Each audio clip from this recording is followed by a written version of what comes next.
Hey guys, welcome to the chat. My name is Bryce L. Tomlinson, for those of you who don't know me. We are streaming live on Twitch and Facebook at the same time, and I apologize for the low frame rate, but I set this up in such a way that, that it wouldn't cause problems with my bandwidth. So I went with a lower frame rate to get better reliability for you guys. Anyway, I want to say welcome to Vengeance and Jackson's 45. You guys are awesome for joining in the chat. And welcome anybody who is over on Facebook to come on over to chat with us on YouTube and Twitch. And eventually I might get it to where it streams live on Facebook at the same time. But that's a premium product through the Restream.io. I love this Restream thing. It makes streaming a lot more reliable for me, because streaming directly through YouTube has been unreliable. And streaming through Restream has been a pretty solid connection pretty much every time. And so we got a question already, and I'm gonna get to questions in just a second, Jackson, and I will answer that. But today for my check-in, I wanted to let you guys know, like the last couple of weeks, I went up to Portland, I came back, and I got some kind of an intestinal parasite of some kind. I don't know what it is. But just for my check-in, I just wanted to let you guys know I still been staying keto, but the doctor put me on some antibiotics. I was going on week 3 of having this volcanic gastrointestinal thing going on, and so I have been supplementing because I know the antibiotics are just gonna like nuke my whole gut biome. And yes, vengeance, I'm all right, but I know that the antibiotics are just going to nuke my gut biome, so I have been supplementing by eating about a half cup or so, 3/4 cup of Greek yogurt with live cultures. Now, plain Greek yogurt, and what I do with the Greek yogurt is I leave it out on the counter, and I mean, I leave it out on the counter for a few hours, because when it's refrigerated, all those live cultures go dormant, and I try to get them back to life, and then I put it in the fridge. And anyway, I've been eating that pretty much every day. Been having a whole avocado, and my diet is very close to 0 carb. Probably the highest carb thing that I have is that yogurt, which is maybe 5 or 6 grams of carbohydrate total for what I'm eating. And anyway, there's that. I wanted to also update you guys. You guys who have seen me on Facebook might have noticed that I changed my Facebook picture to a before and after picture. Dr. Ken Berry, MD, saw me talking. I was asking questions and chatting on Nancy Childress's live stream over in the Keto for Real People group, and I was trying to illustrate to people that you can lose a whole bunch of weight and not have a whole bunch of extra skin. Hey, Madeline McCann, welcome to the chat over there on the Twitch side. Anyway, so I wanted to illustrate to people that you can lose a whole bunch of weight. I lost 117 pounds and not have a whole bunch of extra skin. So I did a before and after picture. And if you guys are interested, you can go see my profile picture over on Facebook. The BroBryceHealth group, which is right up there, brobrycehealth.info. And hey, no, it's all right, Jenna. Welcome to the chat. Anyway, so today I did pick a topic, and I really want to kind of like steer toward that. I do have a question here from Jackson. I promised I would answer that. So he's asking if popcorn is okay with seasoning, with no seasoning. So popcorn is kind of not keto, because corn is a grain, and corn is full of fructose. So fructose gets processed in the liver, spikes your insulin, so you can end up with type 2 diabetes and or fatty liver disease. But that's if you ate like gads of popcorn. But for those of us who have a problem with insulin resistance, who have a broken metabolism like I do, I just avoid those kind of carbohydrates because popcorn's not low carbohydrate at all. In fact, if I eat popcorn, I literally just crash out completely. So yeah, popcorn is really kind of a dramatic sugar spike, believe it or not. So the topic that I chose for today is fat first versus fat phobic. And is green tea keto friendly? Yes, it totally is. Green tea is absolutely keto friendly. Knock yourself out. Tea, coffee, green tea, black tea. So the topic that I chose, fat first versus fat phobic, represents two extremes of dietary advice or dietary approaches. And one of them is fat phobic, which is basically kind of everybody that's not doing ketogenic, everybody that's not doing low carb, high fat. It seems that there's a trend of people who are terrified of fat and cholesterol, and that fat phobic dietary advice, like people are saying, well, wasn't all that fat that you're eating going to clog up your arteries? That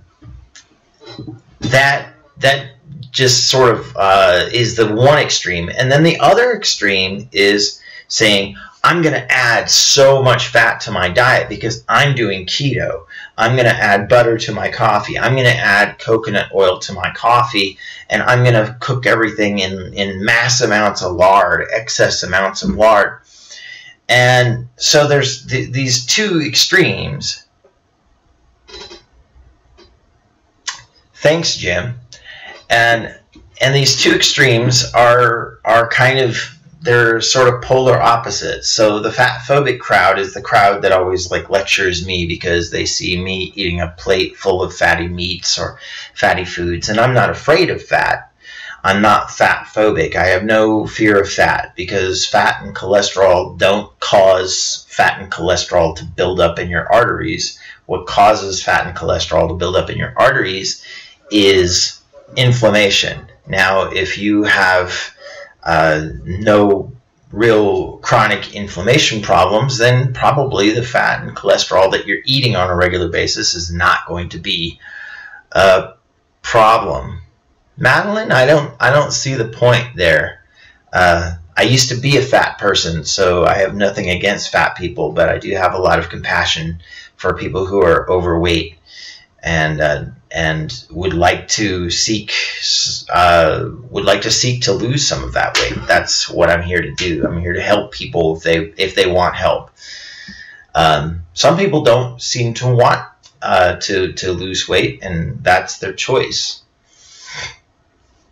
But I was at a health crisis, and I needed to change. I needed to change the way that I was going. So there are healthy fats out there. And you know, the definition of healthy fat is sort of skewed wrong. How healthy is brown rice exactly? I heard it's pretty healthy, but I'm not exactly 100% sure. Jackson, brown rice is just rice, really. All rice basically just turns to starch, and starch turns to sugar. So I treat all grains the same. I'm not afraid of them, and I think that if you're not a person that has a problem with insulin resistance, or if you're not struggling with your weight, if you've never struggled with your weight, or if you've never struggled with diabetes or insulin resistance, if you're struggling with diabetes, then grain is going to be a problem for you. You're going to need to take more insulin to compensate for the grain. It turns to sugar. And so I try to avoid all grains, rice included, but I sort of lump them all together. I suppose if you're not insulin resistant, brown rice might be more nutritious on occasion than white rice, maybe. I don't make a huge distinction between the two, though. But what I was getting at with the fat phobic and oh, you're talking about the dark roast. You know what? Whatever roast that you like. I think that some roasts are like burnt, and maybe that's a little more carbon than you should be taking in. But I don't think there's any distinction. I think coffee is just a matter of preference, how you have your coffee. I just don't put sugar in my coffee. I put Truvia because that's stevia and erythritol. Hi, Madeline. That white bread question. If you're insulin resistant, yes, white bread is bad for you. If you're type 2 diabetic, if you're struggling with your weight, white bread can spike your insulin, which causes you to hold on to excess body fat. If you get insulin out of the equation, then you can generally lose weight pretty easily. And white bread spikes your blood sugar pretty quickly. Wheat bread, hilariously, spikes your blood sugar about twice as fast as table sugar does. Also, song of the day, The Walls Come Down by The Call. Man, I remember that song. So the topic came up. I was on Nancy Childress's group, and I do hear her talk about fat first a lot.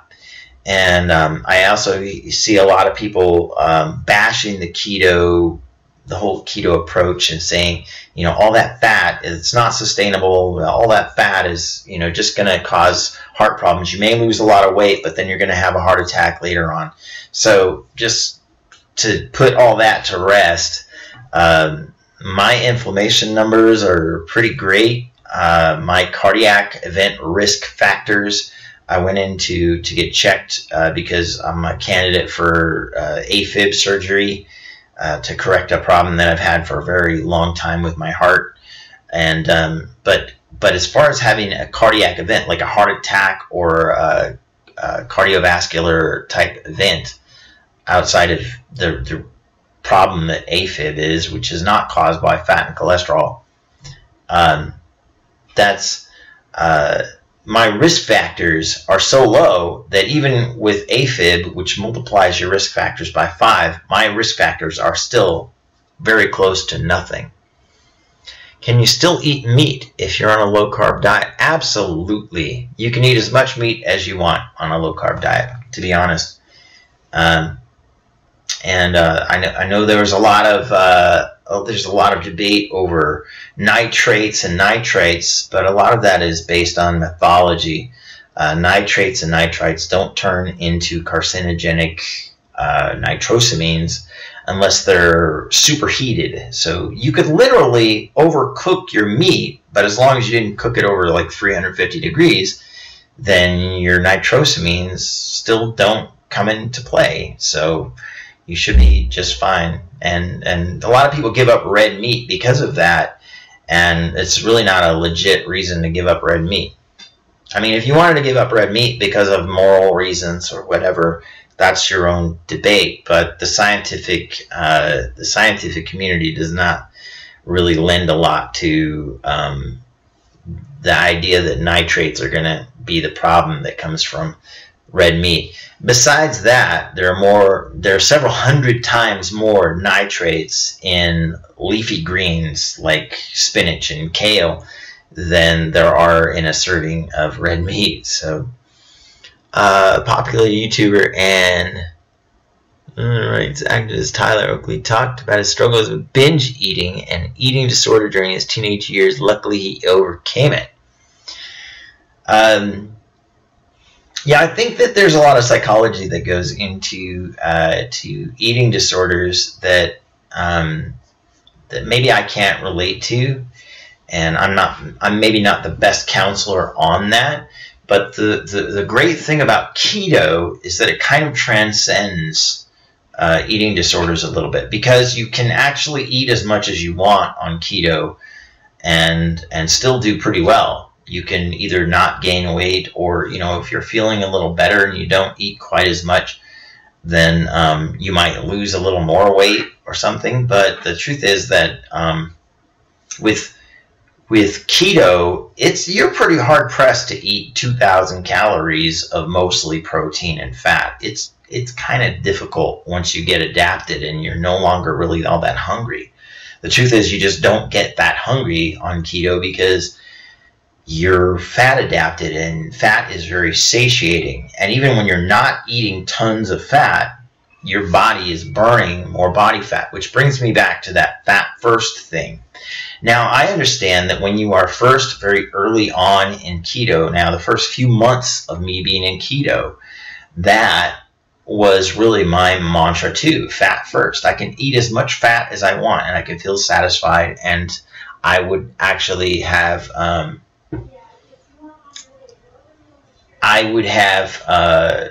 fat bombs ready that I made with cream cheese and different flavors and stuff in the freezer, and you could just dig those out of the fridge and you could have one of those, and it's very satisfying. It's like almost solid fat, coconut oil and cream cheese and stuff. And question from Vengeance is, what are your thoughts on vegans? I think that if you're a vegan for moral reasons, again, that can be your choice. There are some people who do it for religious reasons, and that again is your choice.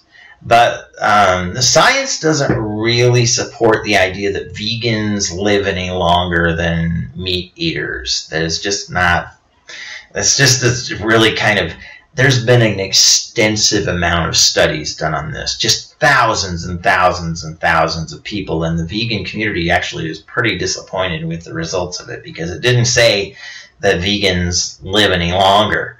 What it did say, though, is that vegans tend to have neurological disorders more often than meat eaters. And the simple reason for that is that their omega-6 to 3 ratio tends to be pretty skewed because they don't eat enough of omega-3. They can't because they're vegans. And so omega-3, typically the best concentration, the highest quality, the most bioavailable, highest concentrations of omega-3 is going to come from fish.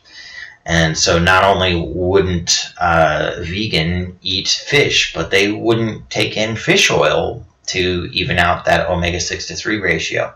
So many vegans take the approach of using things like flaxseed, which will, lend some omega-3s, but it's not that that great of a combination of DHA and EPA that you're looking for. You're looking for about 3,000 milligrams of combined DHA and EPA.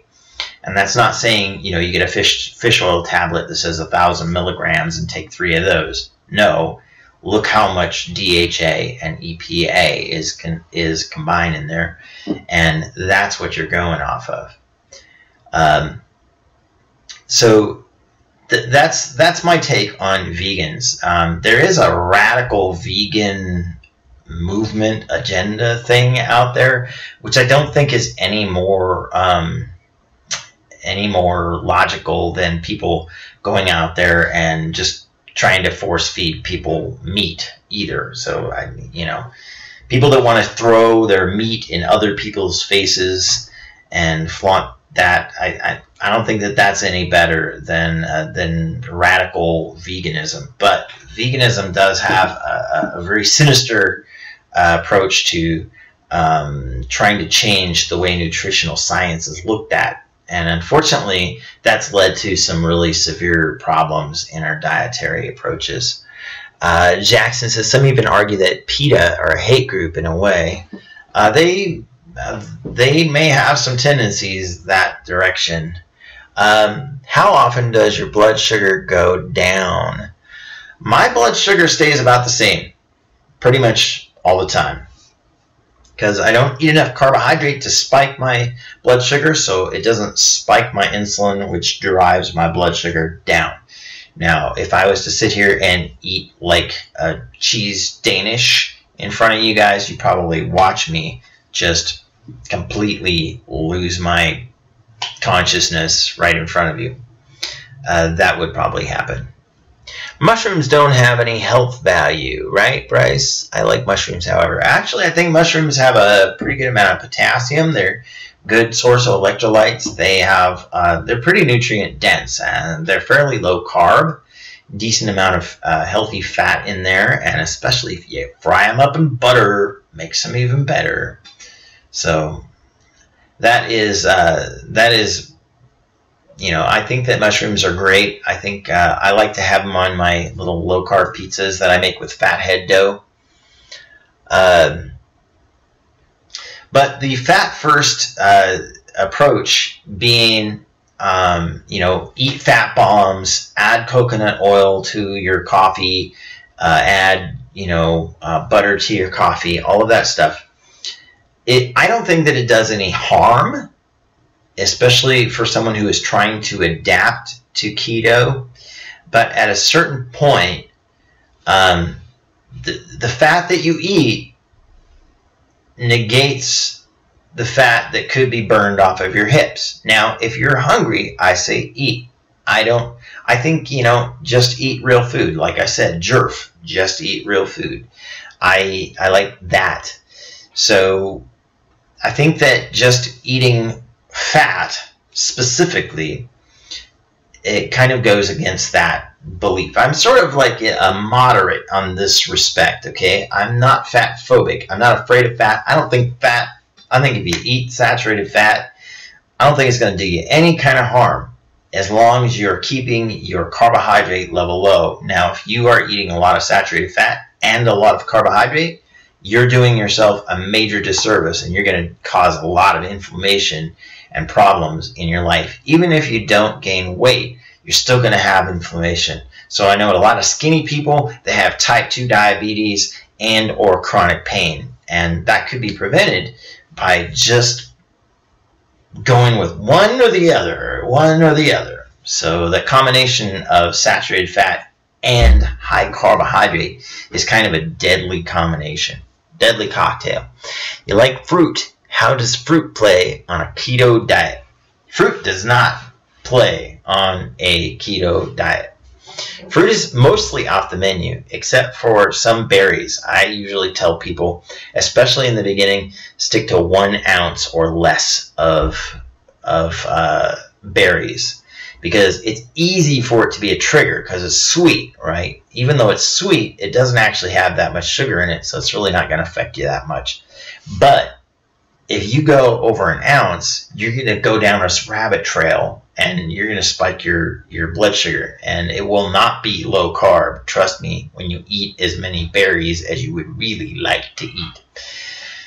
So I do use like goji berries. I have some chia cereal, chia hot cereal that I make with flaxseed and chia seed. And I like to put goji berries in there. I like to put a tablespoon of dried goji berries, just a tablespoon, that's like less than a ½ ounce of what would be goji berries. And it's not that much in carbohydrates. Maybe like 1 or 1.5 grams of carbohydrate for that, to count that all up in that hot cereal that I have. Berries are a select thing to have on occasion, maybe not an everyday thing, depending on how well you adapt and depending on what your carbohydrate threshold is. If I know people who are low carb who can very easily put up with a threshold of about 60 grams of carbohydrate a day, and I think that they're probably not type 2 diabetic, and type 2 diabetic people probably should go pretty extremely low.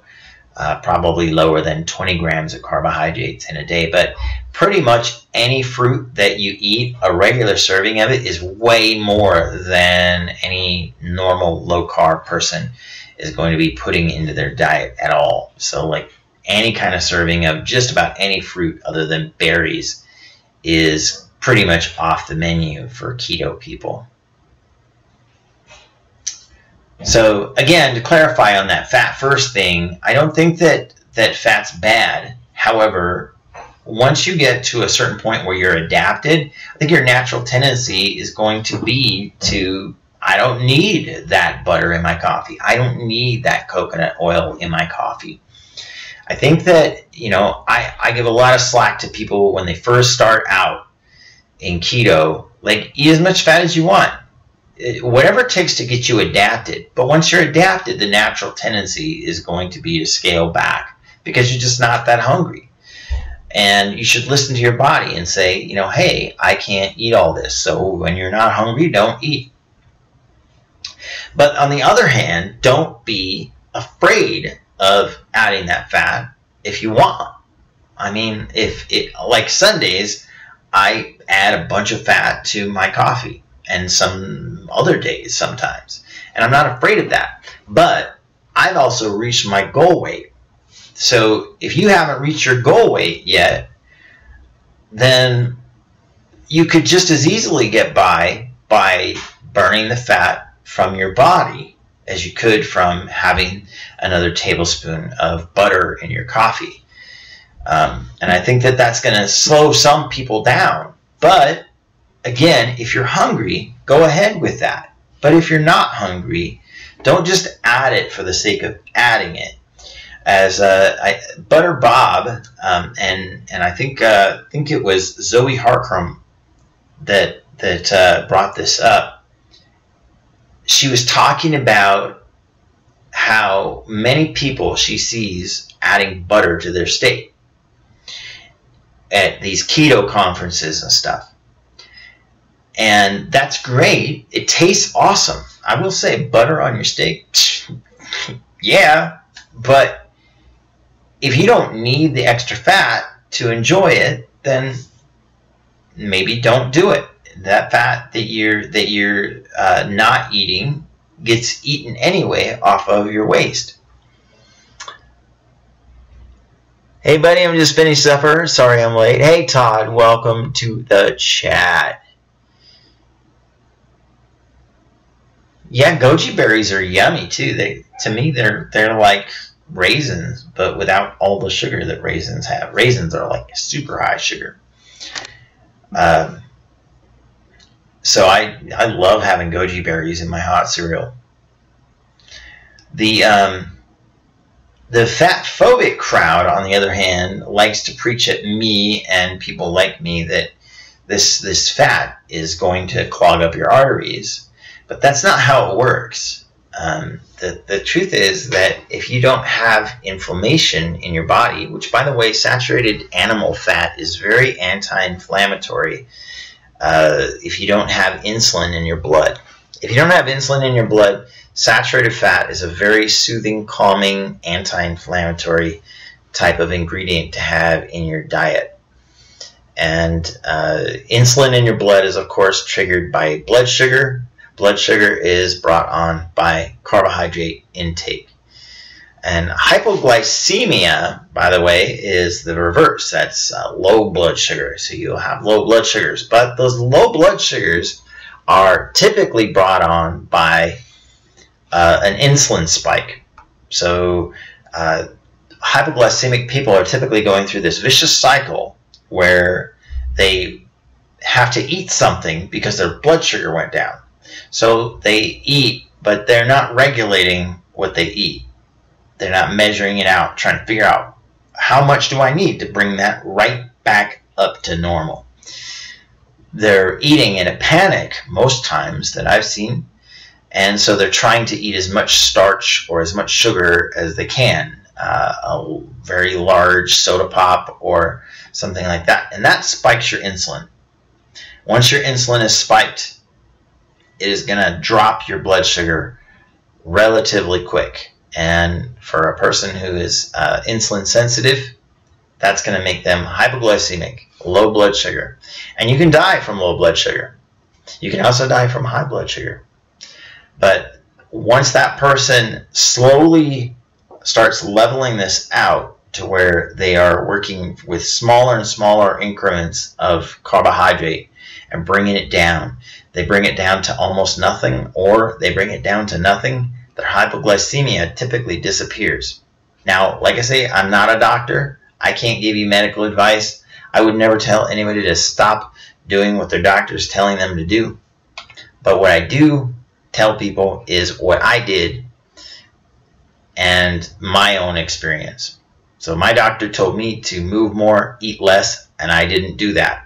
My doctor told me to take a statin, and I wouldn't do that either. Instead, I started learning about ketogenic nutrition, and I negated the reasons for having to do either one of those things. Vengeance says, I have low blood sugar, but I love your channel. Oh, thanks, Vengeance. Well, if you want to get rid of low blood sugar is probably caused by hyperinsulinemia, and hyperinsulinemia is typically brought on by carbohydrate intake. So if you were to start working your way toward a ketogenic approach, really doing like measuring out that carbohydrate that you take in to level out your blood sugar and bringing that down a little bit at a time, and you bring it down to where you are finally very, very low carb, you would find yourself in a state where you don't ever have low blood sugar anymore. Your blood sugar would probably just normalize itself out. Every case of people that I've talked to that have had hyperinsulinemia, that have done this with keto, it's worked. So you don't have a keto issue. Okay, I'm not sure what a keto issue would be. So to summarize my thought on the fat phobia versus fat first. Fat first is fine. I think it's fine, especially in the beginning, the first month, first couple months, whatever. But at a certain point, you have to moderate that and say, am I hungry for that? Am I really hungry for that? Fat should fill in the gaps for where you need something else to satisfy you. However, at a certain point, your body should be telling you that you don't need that anymore. And once it adapts, you should just listen to it. So that's my moderate approach. And I'm not a fat first person. I tend to think that protein is the most important macro. You need to have enough protein, but I don't necessarily think that you have to count that either. As Dr. Ken Berry says, counting calories is stupid. Counting grams is a choice, and for some people who are control freaks like I am, it sometimes can help. But in the end, I didn't get to my goal weight by counting grams. I didn't achieve my goal weight by counting grams or counting macros. What I did do was I listened to my body. And when I needed more protein, I ate more protein. When I didn't need as much, I didn't eat as much. When I didn't feel hungry as much, I didn't eat as much. So like on my days off, when I wasn't working this strenuous job that I had, then I would eat less of the protein that I needed. And then on the day before I had to go to this job, I would eat a lot of protein in preparation for it. And then I found that on those days I wasn't feeling like my muscles were starving. I'm saying I'm not on a keto diet because I never had a problem with blood sugar except for reflux. Okay, counting calories is too hard, really. It's stress. Yeah, I will say counting calories it can be stressful.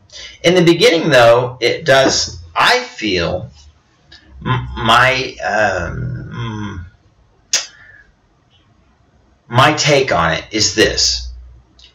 Counting calories and grams can help you to get a feel for what a real serving of something looks like.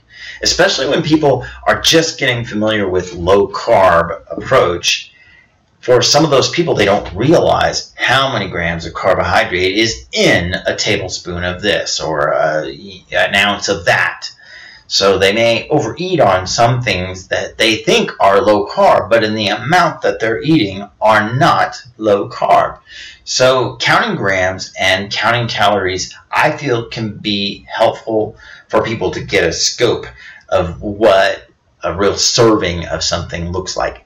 But in the end, I don't think that's what's going to get them down to their goal weight. What I think is going to get them down to their goal weight is listening to their body telling them how much fat they really need, how much protein they really need. So when they feel their muscles starving, maybe up the protein. When they feel that they're still more hungry, then maybe cook with a little more butter and let that stuff sit in there and soak it up. You know, I don't know.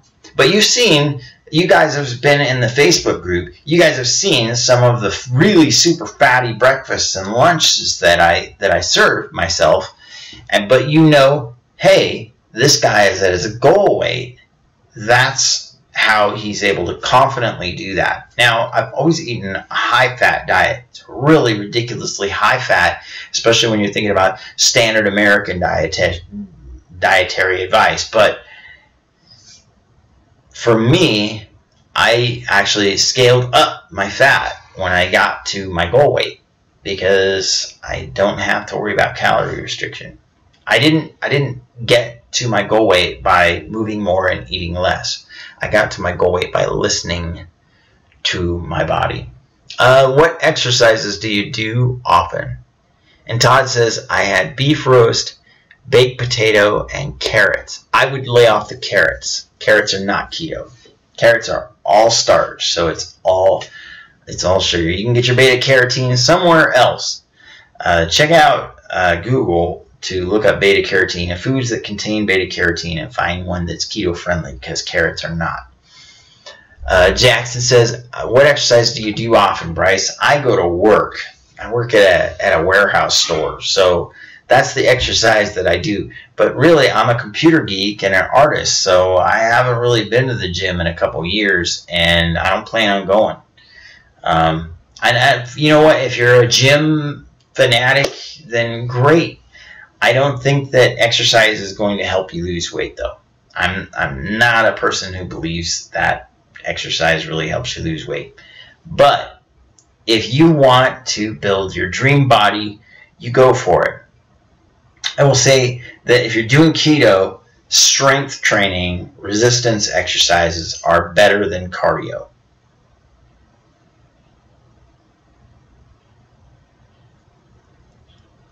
And maybe that's why carrot cake was invented. Yeah, carrots are full of sugar. Yeah, I do believe that's true. You know what? I'm not going to lie. I used to mow me down some carrot cake, and that's why I got a before picture as well as an after picture. So, you know, you guys got to know that I was that guy that would sit down with a thing of red vines, like one of those Costco tubs like that, and I'd be watching a movie, and the next thing you know, I'm pulling out, like I'm reaching down for a red vine, and there ain't one. And so you have to know there's not a mystery as to how I became insulin resistant and how I packed on so many pounds. What's the mystery is how we fell into this trap where you could look at a thing of red vines and see that it's fat-free and think that it was good for you. That's not why I was eating it. I wasn't thinking it was like vitamins or anything. I was just eating it because I like red vines. But I haven't had a red vine in so many years. But, you know, I work in this warehouse store, and I would be stocking the red vines, and that smell of the red vines comes out, and it just like, wow. Working the candy aisle in this warehouse store, really something else, a reality check for how long it's been since I've eaten candy. And no such thing as healthy candy, unfortunately. Actually, I think you might be wrong on that. The candy of choice for keto people is like 85 or 90% chocolate. And I actually found 100% chocolate.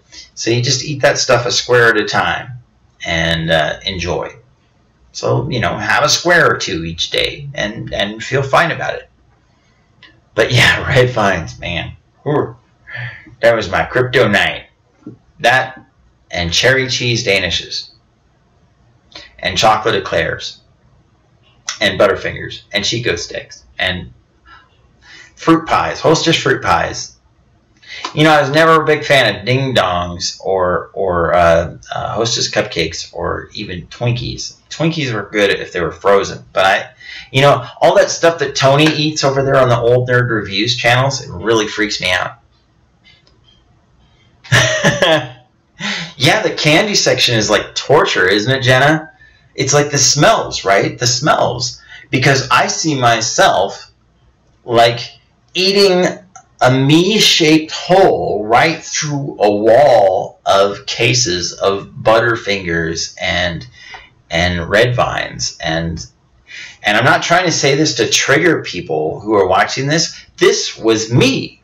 So all of you guys who think that I'm some guy who just never has temptation or anything like that, I think, you know, I spend so much time when I go to the store, when I grocery shop, I steer clear of those aisles because I know who the real me is, and I know what, you know, I know what my taste buds crave sometimes. So I just, you know what, I stay away from like 85% of the grocery store when I'm shopping.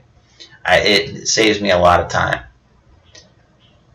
If the Smashmallow is on sale, all my willpower. You see, we all got our kryptonite.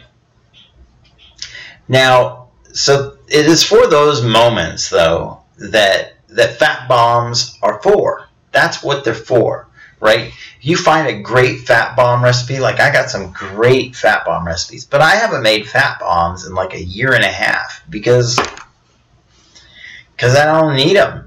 You know, and eventually I think that once you get to the point where you're more and more adapted, you are relying less on those. A lot of dark chocolate ain't too bad once in a while. Yeah. Well, I think it requires getting used to. A lot of people think it's super bitter, and I probably would have too a couple of years ago. I think that dark chocolate, though, is, to me now, my taste buds are like, that's really sweet. Whereas a lot of people think they eat, well, like one of my little chocolate muffins or something like that, and they're going, wow, that's nice. It's not that sweet, though. To me, it's like, man, that's really sweet. It's more sweet than 90% dark chocolate. And people say dark chocolate's not sweet either. So anyway, Jenna went and got some of that 100% dark chocolate. What do you think of that stuff, Jenna? That Absolute Black.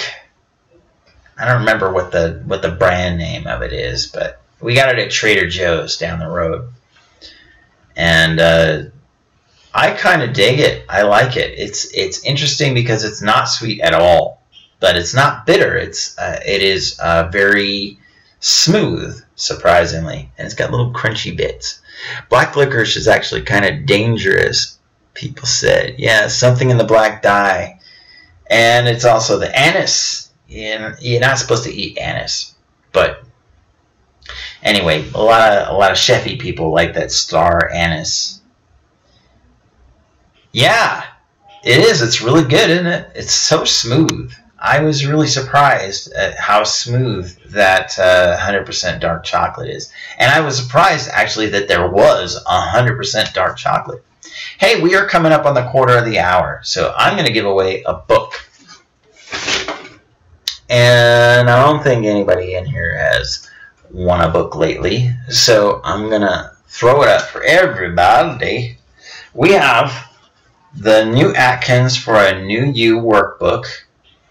And if you're in the United States, I will mail it to you, media mail, free of charge. The New Atkins for a New You workbook. This is just the workbook to go with the Atkins diet book, which is this one right here. Now, this is just like for journaling your progress, your meals, your carbohydrates, and all of that stuff. This one here is the actual diet book that tells you about the diet. This is written by Dr. Eric Westman, Stephen Finney, MD, and Jeff Volek, PhD. All these guys are geniuses in the field of low carb. And this is actually the book that changed Tim Noakes' life. They do talk a lot about the Atkins brand, and they do talk a lot about Atkins products, and they do talk some about reintroducing whole grains. I do not recommend whole grains, and if you've seen Atkins products lately, you see soy products in them, and you see grains in their products. I don't recommend their products, but this book can be a life changer. So, you know, any of these books in the next 15 minutes, or if nobody claims it by the end of the stream, you have 24 hours to respond. Just tell me in the comments, I'm interested in the book. So any book that you want, you get one book. And the first person to claim it gets it. So this is the next one that I have here, the 30-Day Low-Carb Diet Solution. This is by Michael and Mary Dan Eads, MD. Both of these, they are a married couple, and they are geniuses in the low-carb field. Dr. Michael Eads is the guy who came up with the concept of net carbohydrates, subtracting fiber from total carbohydrate. Wheat Belly by Dr. William Davis. This is the book that tells you why you shouldn't ever eat grain again and why grain screwed up your life. And so this is the paperback one, and there's also the hardcover. So I've got more copies of these back behind stage, but you can have either the hardcover or the paperback of Wheat Belly by Dr. William Davis. And that is it. So you can choose any one of these books. If you're totally welcome, you can, or if you're feeling totally welcome, you can get one of these books absolutely free. Just let me know you're interested in the book, and then I'll get your logistics behind the scenes. You can get the New Atkins for a New You Diet book by Eric Westman, MD. You can get the 30-Day Low-Carb Diet Solution. You can get the Atkins workbook, or you can get Wheat Belly in paperback or hardcover. Do you remember when you ate ghost pepper dust? Yes, I do. Vengeance. You probably watched that video, huh? And I would recommend, Jenna, if you want a good laugh, go up on YouTube and look up Bryce Ghost Pepper. You'll find, I think, at least 2 videos of me almost dying with ghost pepper. Anyway, if anybody's interested in one of these books, just let me know, either on Twitch or YouTube or even on Facebook. Whoever claims it first gets it. And you're more than welcome to have at it. So what do you guys think about the stream today? You guys come to a conclusion for yourselves about what you think fat phobic versus fat first. So like fat centric is kind of where I'm at, where my diet is. It is centered around protein and fat, and with fat being the primary, but protein being the important part that I have to focus on. Fat is just a thing that's this nice thing that comes along with it. Jackson is taking off. See you later, Jackson. Have a great day. Todd, no, the DVDs are they are on their way to Jonathan, and he's going to be getting those soon. Sorry, Jonathan, that you haven't gotten them yet.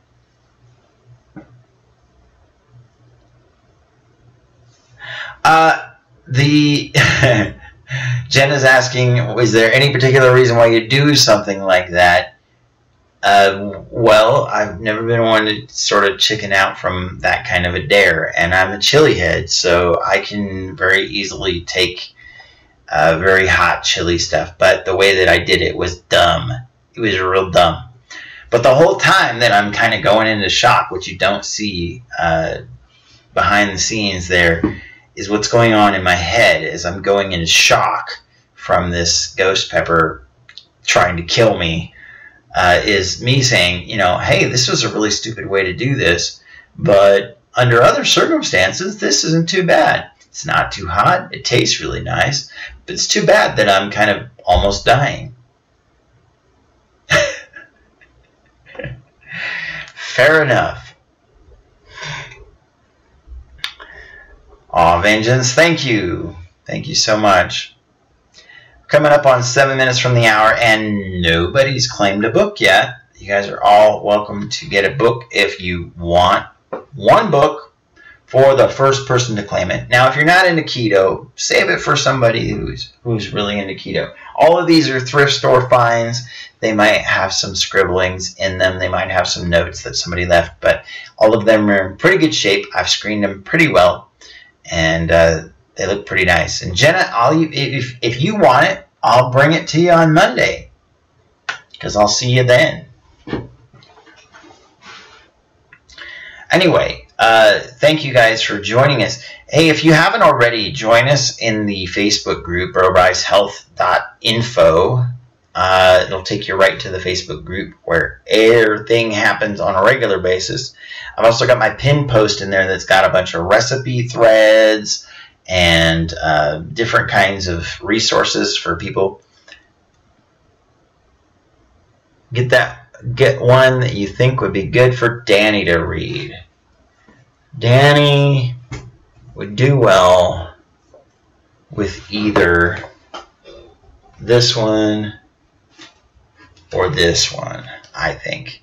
But probably this one. This one's the thing, though, that I would qualify with this for Danny is that Danny needs a life change, and this is 30 days. A lot of people think like 30 days and I'm done, right? And I think that people need to think of this more as a life change. So don't think of it as 30 days and I'm done. 30 days and my life has changed, and I can't go back. And that's me. Like, I don't have a plan B, right? I did this because I had to make a life change, and this is not something that I can turn back from. People think, well, what happens when you get down to your goal weight? You become normal? Well, I wasn't normal to begin with, evidently, because I became insulin resistant. So yeah, if you would like, Jenna, I will bring you this. But if you would prefer, I will bring you this. But this is going to push those Atkins products a lot. So just so you know, I tried. That's the only caveat. You know, I think that Eric Westman is great, but he was even critiqued by T. Colin Campbell for having written this book. But it's changed a lot of people's lives. So whichever one you want, you take your pick. Anyway, so if you guys haven't joined us over on the health group, you should totally do that. That's where I'm going to eventually get to where I'm streaming on Twitch and YouTube and Facebook all at the same time. And I want to try and get the chats all going in the columns, all pretty on the screen. And then I want to try to get to where I'm doing some Skype guests as well. So like split screening and bringing people in and doing that kind of thing with the chat happening all at the same time. That would be fantastic. You know, I saw that Farmhouse King from BK, and I would dig it. Just take the bun off. In fact, give me like 2 of those things, and I would totally down them. You know, I went out for breakfast, or not for breakfast, for lunch with some of the guys from church last Sunday, and we went down to Carl's Jr. and I had a ½ guacamole bacon thick burger, double. So I told him double it, add an extra patty. And take the 30-day one, and I can't have Atkins. No soy. Right, yeah, me too. I don't do soy. Discord? What's Discord? I think I've heard of it. I'm using Restream.io to stream on both Twitch and YouTube at the same time, and that's working super stable, so I'm like really happy with that. I'm probably going to stick with that, but I'm using XSplit Broadcaster. I could very easily go back to OBS. My license for XSplit runs out this month, and I'm not sure that I'm going to renew it because it's not. To me, it's like I could just as easily go with OBS. It's chat and audio chat in one. Again, I'm going to have to pick your brain on this. Jenna's a Twitcher, and I'm not. Anyway, so I love this this Restream.io. It makes it super easy for me to stream multiple platforms. But I'm thinking I'm probably going to bring in, I'm going to ask Ken Berry. Ken, if you are watching this, I set up my phone last night while I was asleep to listen to a playlist of all your videos. So I was like, had you going on subliminally in my brain all night long. And I love your stuff, man. I would love to have you as a guest on this stream on one Saturday. So if you're ever free at 4 p.m. on a Saturday, please let me know, Ken. And I would definitely love to have you on. We could figure it all out, get all the technical aspect of it going. Instead of Skype, Skype messes with OBS sometimes. Good to know. So Discord does that as well. Does it do video? Does it do like video face talking? Silly. But Vengeance, yeah, that Farmhouse King, man, I would beat that up. Just take the bun off. Keep the bun. Give me a large iced tea and keep the bun.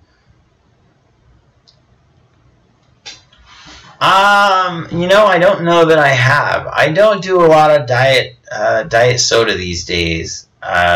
Especially when I got the stomach bug. I kind of, Jenna will testify. Jenna's my buddy, and she will testify. I was like down in rock stars every day, and I had to give those up. They're not great for your gut health, and my gut health right now with this parasite bug that I've been dealing with for the last few weeks is compromised. So I really got to be good to my gut. I'm staying away from diet soda for a while. But I've had like A&W diet root beer, and I've had I think I've even had IBC diet root beer, but I don't know if I've had Virgil's. I want to say yes, but sweetened with stevia. Some of the stevia soda pops disagree with me, even though I use stevia on a daily basis, and generally doesn't. But like there's a soda pop called Zevia, and the best thing about Zevia is being upwind from me when I'm drinking Zevia. So I would want to have something that does video chat. I haven't tried to do Skype with OBS. I haven't tried to do Skype with XSplit either, but my license is running out on XSplit, and I'm not sure I'm going to renew it. I pretty much have my OBS already set up pretty much like this. It would just be a few tweaks to get the Twitch stream in there. I do not take a probiotic, specifically Todd. I do eat, as I was describing earlier, I think you weren't here, my check-in. I've been supplementing because I'm on antibiotics for the next few days, and antibiotics are going to wipe out my gut biome. I just know it. It compromises your immune system pretty tremendously, in my opinion. That's my opinion. I don't think you should. If you need antibiotics to get better, you probably should take them. Listen to your doctor. But I think that jumping to the conclusion of taking antibiotics has gotten a lot of people sick. But I think that in the case of something like this, I'm probably in for a really long, horrible battle if I don't take some antibiotics. So I'm taking antibiotics. Unfortunately, that wreaks havoc with the gut biome, so as a way to supplement for that, I am eating some live culture, some live active culture Greek yogurt, plain yogurt, eating about 3/4 of a cup of that each day, along with my other meal. A&W diet when you can't have caffeine. Trying to kick soda altogether, but sometimes I know, it's like, and I think it's nursing that sweet tooth that craves something cold and sweet. I think that's what it is. Maybe the fat bombs would help with that. I don't know. Or maybe they would just nurse it. Maybe it's best to just cold turkey. I don't know. I just don't know. All right, it is 5 o'clock.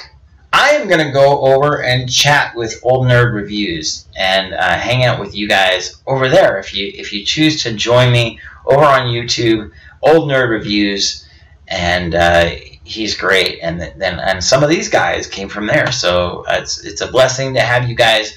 I will see you next Saturday at 4 p.m. Congratulations to Jenna for getting the book, the 30-day low-carb solution. I will bring that to you next week at you know where. And you will see it there.